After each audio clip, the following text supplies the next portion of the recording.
Olá a todos, sejam muito bem-vindos. Vamos começar agora a falar sobre êxodo rural e a urbanização brasileira. Primeiro, o que significa êxodo? Significa sair, saída, migração, sair de um lugar para outro, sair, né? Então, significa o quê? Sair da zona rural e a urbanização brasileira. Ou seja, essa frase aqui eu posso explicar da seguinte forma: saindo do campo e indo para a cidade, indo para as cidades brasileiras, né? O êxodo rural. O que é o êxodo rural? Quando as pessoas saem da zona rural, quando saem da fazenda, vai para a cidade, quando sai do campo e vai para a cidade. O êxodo rural e a urbanização brasileira. A urbanização brasileira também foi impulsionada pelo êxodo rural, que é a intensa migração de pessoas. O que é a migração? É mudar de um lugar para outro, do campo para a cidade, né? Quando ele fala campo, ele está querendo dizer o quê? É onde tem plantação, onde tem lavouras de plantações. A mecanização do campo, isto é, o uso de máquinas e equipamentos na produção agropecuária, foi uma das causas do êxodo rural. Por exemplo, ó, essa aqui é uma colheitadeira. Ela é colheitadeira mecanizada, ou seja, por uma colheitadeira, uma máquina. A máquina, ela colhe, olha o tanto que ela colhe, ó, olha o espaço que ela colhe. E colhe muito rápido. Antigamente, quando não tinha isso aqui, tudo era feito por pessoas. Então, como era feito por pessoa, tinha muito trabalho para ser feito nas zonas rurais. Hoje não. Hoje tem menos pessoas para trabalhar nas zonas rurais. Por quê? Porque tem máquina.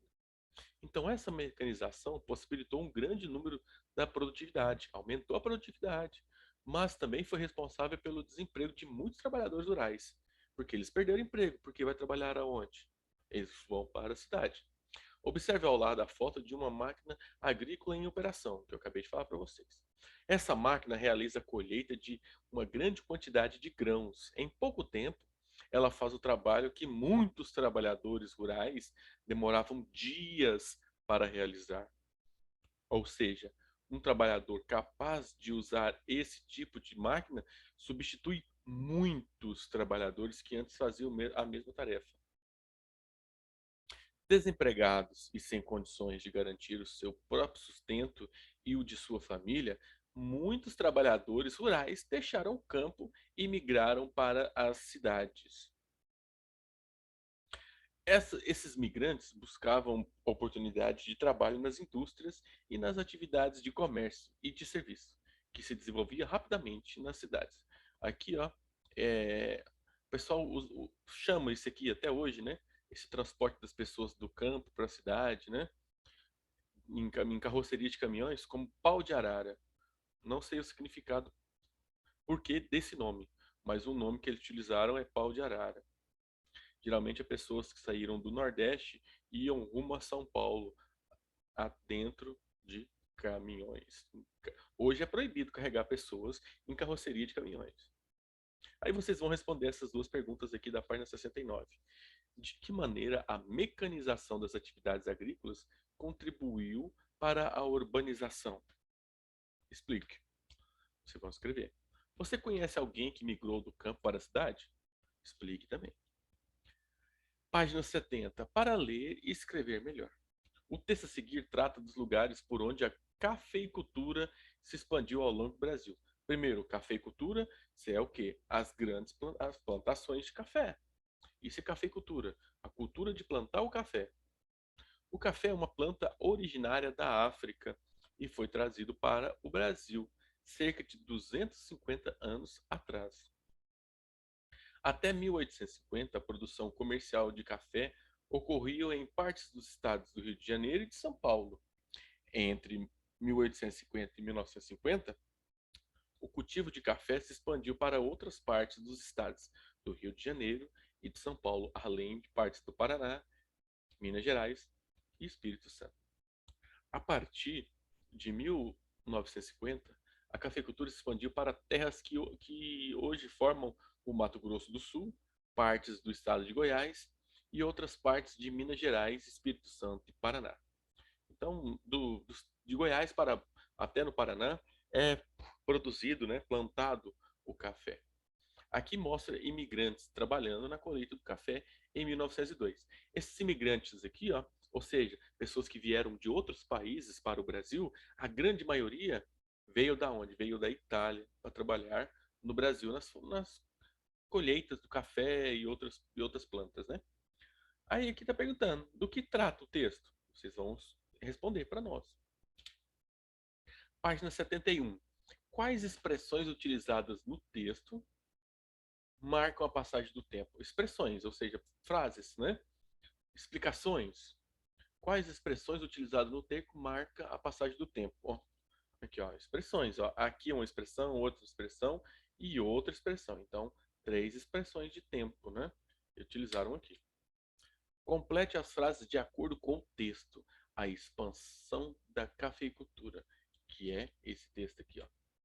Até 850 a, aí vocês vão vir aqui, ó.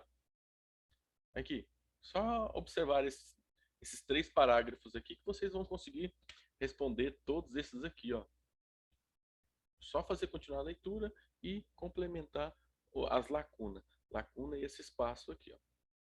4. Observe as imagens da cidade de São Paulo ao longo do tempo. Ó, essa aqui é a cidade de São Paulo. Ó. As três fotos é da cidade de São Paulo, que é a maior cidade do hemisfério sul, né? Não só do Brasil, mas de todo o hemisfério sul. Aqui mostra a cidade de São Paulo em três fotos diferentes. Ó. Aqui, antigamente, a foto preto e branca, né? Que é bem antigo. Aqui mostra até cavalos com charrete, né? Aqui, com o decorrer do tempo. A cidade cresceu com o decorrer do tempo. Aí ainda a foto é em preto e branco, que mostra que é um pouco antigo. E atualmente, olha aqui a cidade. Vocês viram que tem diferença, né, das três fotos. Então, agora, escreva um texto sobre o crescimento da cidade de São Paulo ao longo do tempo. Aí vocês vão contar, ó, num parágrafo, vocês contam a cidade como era antigamente, no outro parágrafo você explica como era a cidade no decorrer do tempo, que é nessa foto aqui, e no último parágrafo você explica essa cidade aqui. Então dá para fazer um pequeno texto de 3 parágrafos. Ó, não esqueça de fazer no caderno. Essa aqui é no caderno, né? Pra você fazer um pequeno texto. Lembre-se de dar um título para o seu texto, ou seja, você vai ter que dar um título para o texto que você está escrevendo. Vamos para a página 72, né? As cidades e suas relações. Vamos continuar falando sobre as cidades. Rede urbana, né? As cidades são diferentes uma das outras. As cidades não são iguais. E cada uma tem suas próprias características, né? Suas próprias particularidades. De acordo com essas características, uma cidade pode influenciar outras cidades, o campo e até outras regiões. Então, uma cidade pode se espelhar na outra. Usar como exemplo, né? Como o crescimento das cidades, a influência das atividades urbanas sobre o campo aumentou.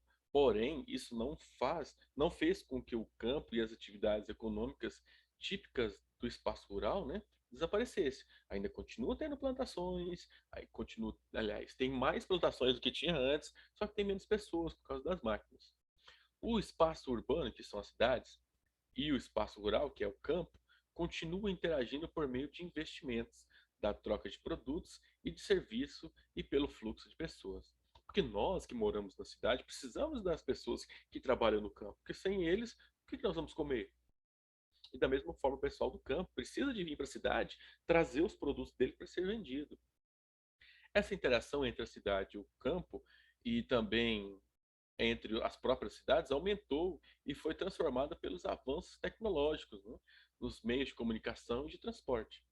As cidades se relacionam umas com as outras, formando uma rede urbana. Por exemplo, a cidade de Senador Canedo e Goianira, que estão uma rede urbana. Os ônibus de Goiânia vão para Senador Canedo vão para Goiânia, as pessoas que moram em Senador Canedo, boa parte trabalham em Goiânia. As cidades, elas se relacionam uma com as outras, formando uma rede urbana. Uma rede urbana é composta de conjuntos de centros urbanos, que se articulam entre si por meio de fluxo de pessoas, mercadoria, informações e recursos financeiros. Eu acabei de dar o exemplo, né, da cidade de Senador Canedo, da cidade de Goiânia. Uma não vive sem a outra. Em que aspectos uma cidade pode ser diferente da outra? Por exemplo, no que uma cidade pode ser diferente uma da outra? Alguma coisa que uma cidade pode ser diferente da outra. 2. De que maneira a cidade se relaciona com o campo e vice-versa. Tá vendo? Eu dei um exemplo aqui, ó. Nós que estamos na cidade precisamos do quê? Que vem do campo? Do alimento. E do campo? Precisa do quê? Vender os alimentos, precisa de ir nos hospitais. Então, esse é o exemplo. 3. Defina com as suas palavras o que é uma rede urbana. Então, essa aqui vocês que vão explicar para nós. 4. O lugar onde você vive exerce influência sobre o outro lugar? Aí vocês vão responder. O lugar onde você vive é influenciado por outro lugar? Vocês vão responder. Então, pessoal, é isso. Qualquer dúvida, podem me chamar que nós estamos à disposição. Fiquem com Deus e até a próxima.